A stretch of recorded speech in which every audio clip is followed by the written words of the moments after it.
Hi, boys and girls. We're going to carry on with division. We're going to do a few more examples. Remember, this week we are focusing on sums or numbers that divide perfectly. In other words, there won't be a remainder. So the first example that I got on the board is 28 divided by 2. All right, so remember our golden rule. We break down the bigger number into multiples of what you're dividing by. All right, so we've got 28 divided by 2. So remember our little trick, we're going to go 20 times 10. Sorry, not 20 times 10, 2 times 10 gives us 20. Sometimes my brain just works ahead of my mouth. All right, so that's why I sometimes just say the wrong thing. All right, so we've got 20. What is left? From that, we have an 8. All right. Now, I know this looks like now that we've broken it into tens and units, and in fact we have. Sometimes it just works out that way. All right, but it's fine because 20 is a multiple of 2, and so is 8. So it will work out just fine. We can go ahead and divide. All right, 20 divided by 2 is 10. 8 divided by 2 is 4. So easy. My answer is 14. All right, let's try another example.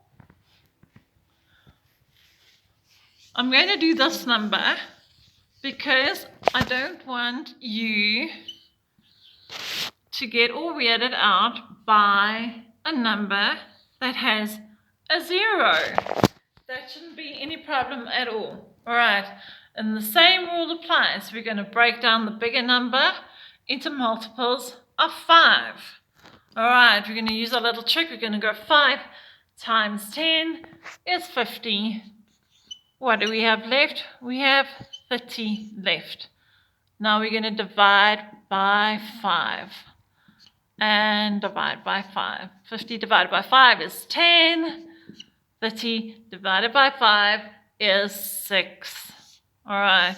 You also need to know your basic division tables, all right, so that you can do sums like this quickly. If you are having trouble, all right, you can refer to your division tables. I don't mind, but try to not rely on that too much. All right, so there's that sum. Okay, so if you see a number with a 0, please don't get weirded out. You're still going to apply the same rules, break it down into multiples of what you are dividing by. Okay, we're going to try another example. Okay, this one is 88 divided by 4. Now, there's a reason why I'm giving you this example. All right, so if we apply our little trick, we go 4 times 10, we have 40. What is left is 48. Okay, you might be struggling with that number. All right, then break it down further. Break 48 into 40 and 8. All right, so it doesn't matter now that I've broken it down 3 times. That is not a problem. You can break it down as many times as you want, so long as each one of these numbers is a multiple of 4. In other words, you can divide it by 4 perfectly. All right, so please just bear that in mind, okay? All right, so breaking down or dividing 40 by 4, we have 10. We have another 40 divided by 4. All right, we have another 10. And lastly, we have 8 divided by 4, and that is 2. Add up those amounts. 10 and 10 is 20. Just focus there. 10 and 10 is 20 plus 2. My final answer is 22. All right, so I gave you some things to think about. Please just remember that when you are doing your sums. Today, we are going to do the sums over here. All right, I'm not going to break it down for you.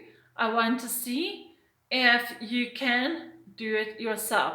So here's one with a 0. I don't want you to get all weirded out about that particular sum. All right, and I've got that 88 divided by 4 at the bottom. So hopefully you listened when I explained about that one. All right, but let's see how you do in your division sums today.